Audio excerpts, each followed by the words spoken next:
the day the Lord has made. Let us rejoice and be glad in it. Welcome to another morning motivation with Marcus, and it is Sunday morning. We are on our way to church. And I've been reading you excerpts from my book, and I believe we had been in chapter 2, Samson and Delilah's. Samson and Delilah's.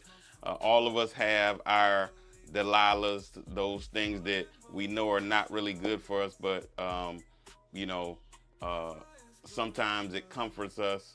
It could be sweets. It could be uh, ice cream. Those things we know are not healthy for us, but we keep going back to it.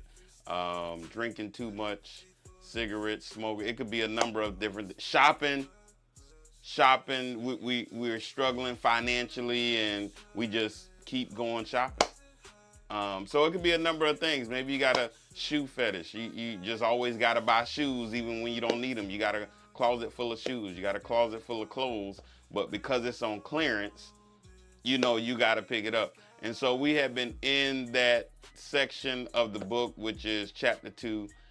And also I talk about in that chapter, as I was kind of glancing through it this morning, and I told you about the story where I thought I was going to fail and they said I was one of the best.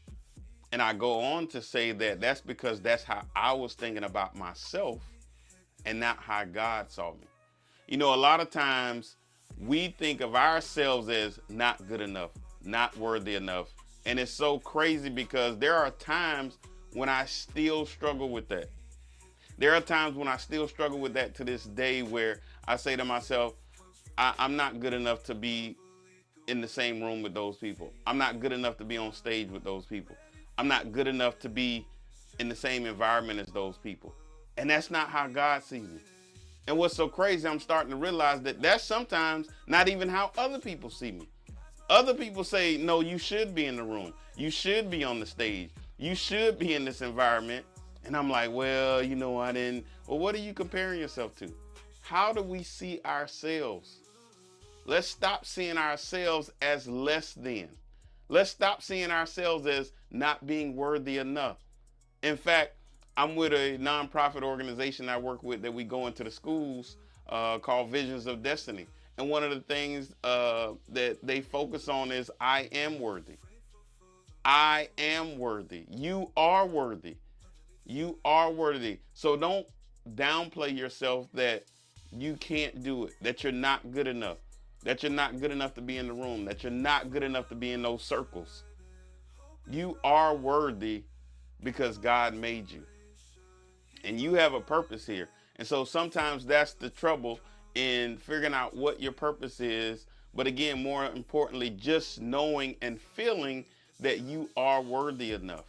So let's not downplay ourselves. Let's not think less than, because that's not how God sees us. That is not how God sees us. All right, that's my time for today. Listen, we still doing the Christmas sale up until Christmas, $20 for the book. MarcusJScott.com, MarcusJScott.com. Our sales are still coming in, and I told you if I sign this publishing deal, these will be the only copies in this version of the book. So it could become a collector's item if we sign with the publishing company and things go much, much further. All right. So that's my time for today. You know what I always say. All right. Let's always have a heart of gratitude and the strength to keep moving forward. God bless you.